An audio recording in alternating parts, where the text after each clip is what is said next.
স্নান করলেন দমকল মন্ত্রী সুজিত বসু।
দেখছেন ঠান্ডা প্রচুর।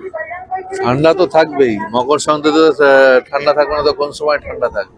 খুবই ভালো অনুভূতি, খুবই ভালো। আর প্রত্যেক বছর আসি, আর এই মকর শান্তির পূর্ণ এতে স্নান করাটা এটা একটা আলাদা অনুভূতি, খুবই ভালো লাগছে। আর এখন স্নান করি, আর সকলকে শুভেচ্ছা জানাই মকর সংক্রান্তি। সবাই খুব ভালো থাকুন, সকলকে প্রণাম, শ্রদ্ধা, অনেক ভালোবাসা। দাদা লর্ড নাম্বার 8-এ বহু পূর্ণার্থী ওখানটায় আটকে পড়েছে সকালে কুয়াশার জন্যে। ফগ ছিল, দেখুন ফগে তো সব জায়গায় এটা সমস্যা হয়েছে। তা আস্তে আস্তে ফগ কেটে যাবে, আবার সব চলবে, সব ঠিক আছে। সব এমনি ফগের জন্য আটকে আছে সব। কিরকম পূর্ণার্থীর সংখ্যা বাড়ছে? বাড়ছে তো, দেখছেন তো, প্রত্যেকবার বাড়ছে। কি ছাড়বে এবার? রেকর্ড প্রত্যেকবারই ভেঙে যায়। 90 লাখের ছিল।